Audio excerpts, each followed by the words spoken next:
Hello everyone, this is Yoshio and I'm part of the Saturday&Sunday investment group, and this is part two to our video that's related to COVID-19. As you guys know, I ended up getting COVID-19 about 3 weeks ago. This is technically my third week. I feel a lot better. We did a part one to this video where we talked about some of the symptoms that a lot of people are getting but are not being talked about, and some of the things that you can do so you won't be as scared when you go through these symptoms if you do have the virus, right?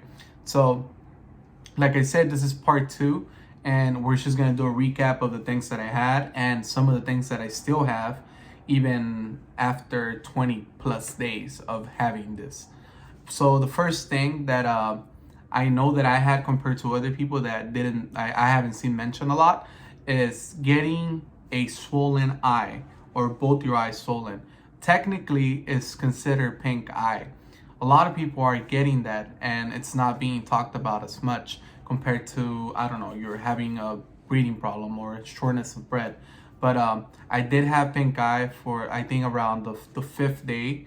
That's when for one night I couldn't open my eyes because they were so swollen, and I thought that was weird, right? So I ended up looking up online and I found remedies for it. So I found this really good one. This guy posted a good remedy that it cures it in 1 day. So what we had to do is grab some water, add some salt to it, warm it up, and don't get it too warm where it burns your eye. But what you're going to do, you're pretty much going to rinse your eyes with that water, and it tends to help out with the symptoms. So for me, in my specific case, it only lasted one night. When I woke up the following morning, I felt a lot better.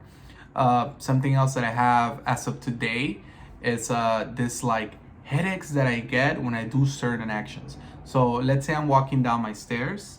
Right when I get to the bottom, I'll get like a small headache for about 10-20 seconds. And as I walk to my car or as I walk to my destination, it tends to go away. Sometimes when I'm driving, I'm on the freeway, I also feel like those headaches come back. Not strong enough for them to affect my driving or whatever it is that I'm doing, but they're strong enough to be noticeable. So I think that's one of the many things that it might stay with some people that got the virus, is that there's some lingering effects that are still present in your body, and your body's still dealing with them, right? In my case, it would be those headaches that I'm talking about. Shortness of breath, it's still there.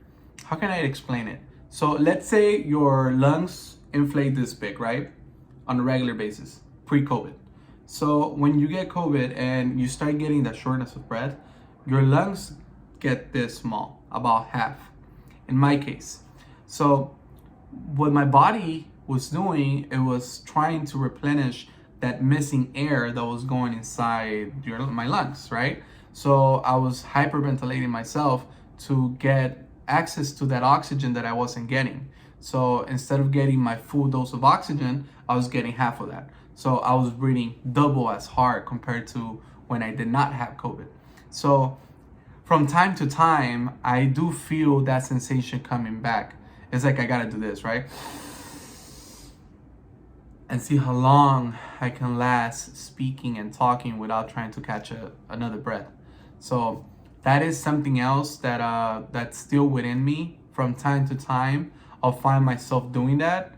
I'm pretty sure I can breathe correctly and I'm fine, but my mind still thinks that there might be times when I might need that extra oxygen, and many times I find myself doing that fast breathing out of nowhere. So that's another symptom that I still have.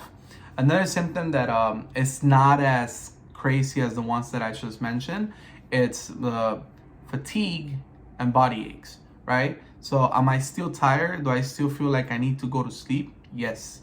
Like I'm sleeping more often than, before I got this virus. I'm probably sleeping like an extra hour, an extra 2 hours, but I feel that my body is still recovering. It's still trying to replenish all those nutrients and all that energy that I didn't have while this virus was inside of me, right?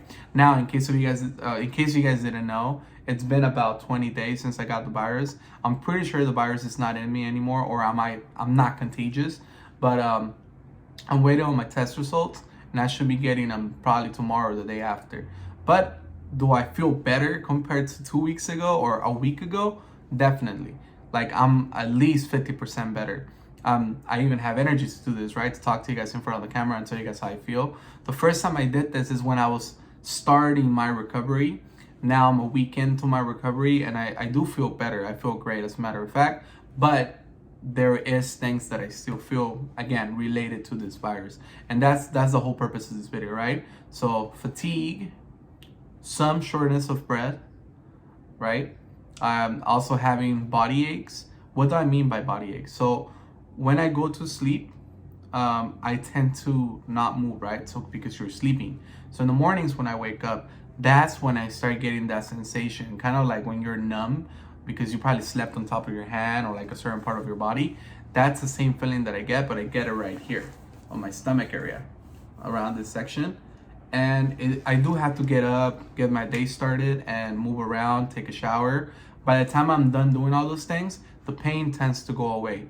But it is there. It's noticeable, and it's, again, another, I don't want to call it a side effect out of this virus, but it's a lingering effect that I still suffer. And lastly, the very last thing that I still feel due to COVID, it's actually a new thing that I didn't have while like for the first 2 weeks. I'm getting like this stomach problems now, where like I feel that my stomach, it's not how it's supposed to be. So especially when I eat. So let's say I eat a meal, right? I tend to eat one meal a day right now, again, because my body's not accepting a lot of food to start off. And after I eat that meal, I tend to feel like sick and like out of energy. And then within that hour, I start feeling that my throat gets smaller, like if there's a knot inside of it. And constantly passing saliva because I feel that there's something stuck there, right? So upon checking and Googling all the symptoms, again, do not Google all your symptoms because you're gonna find stuff that you don't want to find, and it's going to scare you. And again, we're not doctors, we're not professionals, but people that have anxiety like me and they just want to find out the answer for everything, we tend to Google things, right? So I did that, and it turns out that it might be acid reflux. So it's basically your stomach acids coming all the way up to your esophagus, right? And that's what's creating that knot feeling, or that feeling that you have something stuck there. And it does let you breathe, but like you're constantly passing saliva or drinking water so that feeling can go away. In my case, it might take about an hour or two before I start throwing up. And when I throw up, I'm not even throwing up the food that I ate. It's just saliva, and it might be phlegm, even though I don't see much of it. But that's something else that my body's doing now on the third week. And this is my theory behind it. I feel like my body finally created antibodies for that virus that I had, COVID-19. And as it's creating those things, I believe that it's also accumulating a lot of the stuff that is not needed inside your body, right? Like all that trash that's coming out after, your recovery from such illness. And I feel that this is one of the ways that your body gets rid of it, like by creating phlegm and you throwing it up. Or maybe a lot of the stuff went to your stomach, and your stomach now is reacting to it, and therefore you're having stomach problems that might be affecting you now, 3 weeks in, almost a month in, after getting this virus. So that's it. There's nothing extra to it, but keep in mind that this virus still affects you after you're fully recovered. You still feel symptoms. And again, I didn't talk much about this, but so there it is, that cough that I was talking about. Psychologically, it also affects you, especially, again, if you're inside your room and you have zero contact with anyone, right? Like, let's say you're not talking to your family, your friends, or again, you're isolated from everything. So I started work about a day ago, and one of the things that I noticed is that I felt that I was out of place, it was weird. I was interacting with people, and I felt like that I was an outcast, because I've been an outcast for the last 3 weeks. And I felt that part of my responsibility was to make sure that the whoever I'm talking to does not get infected, even though I'm not contagious anymore. that fear is still there, right? And the fear goes both ways. I still feel that like, okay, well, I thought this was my second time getting it. So let's say it is my second time getting COVID. What's next? Am I getting it a third time? So now I'm fearful out of the people that I talk to because I don't want to infect them, even though I know I'm good. And I'm also fearful for myself because I feel like, damn, if I got it 2 times, why can't I get it 3 times? Not that I'm asking for it, but now it's in the back of my head. So that's something else that changed my perspective about COVID and the protections that we're currently using to make sure we don't get it, such as wearing a mask. So now it's like the fear of COVID, it's getting to my head, right? And I'm sure I'm not the only one that's going through this too. A lot of people that have had COVID that I know of and that I speak to on a daily basis feel the same way. So this is a bad virus. Sadly, this is how the things that we have to do in order to recover, in order for us not to infect family members or loved ones. But it is part of the whole overall illness. It's not just an illness that attacks your body. It also attacks your mind, right? Because some people do feel isolated. They feel like they're depressed because they're not talking to anyone. There is a lot of blame that comes with COVID, like especially if you infected someone else not knowing that you had it. So let's say in bed you spend, I don't know, Thanksgiving with your friend's family and you had COVID without knowing. So now 3 weeks later, that entire family has COVID because of you. So even though as much as you don't want to put blame on yourself, you feel the blame because you know you were the person that infected them, right? So I will tell you guys this much: it's not your fault. This is a virus. Now, if you were aware that we were infected and you went to that, I don't know, that Thanksgiving dinner, well, that might be some, there might be some fault there.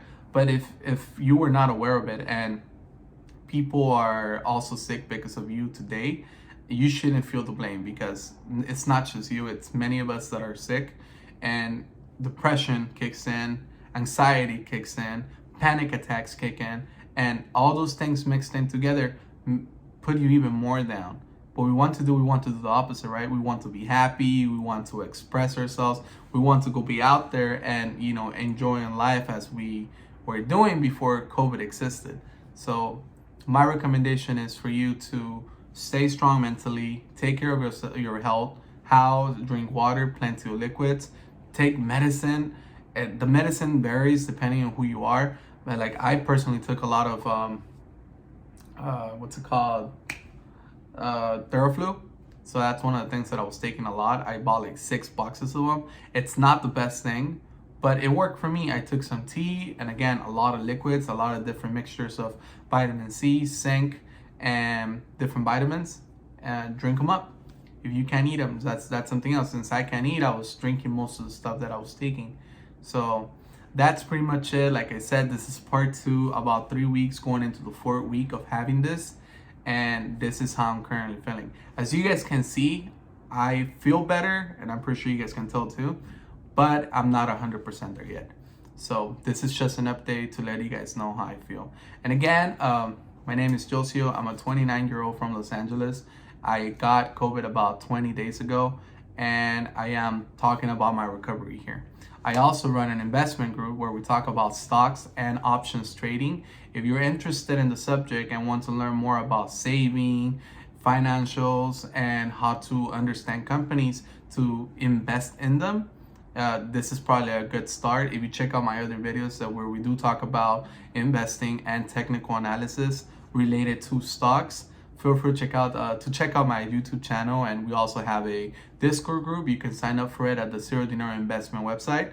So again, don't forget to like and subscribe to the channel. We had 25 members and I'm happy for them. Again, I said it in the past, if even one person gets added, that's more than enough, because I know that I'm providing some type of value to the person that's trying to learn, investing and stocks. So thank you once again, and I will see you guys on the next video.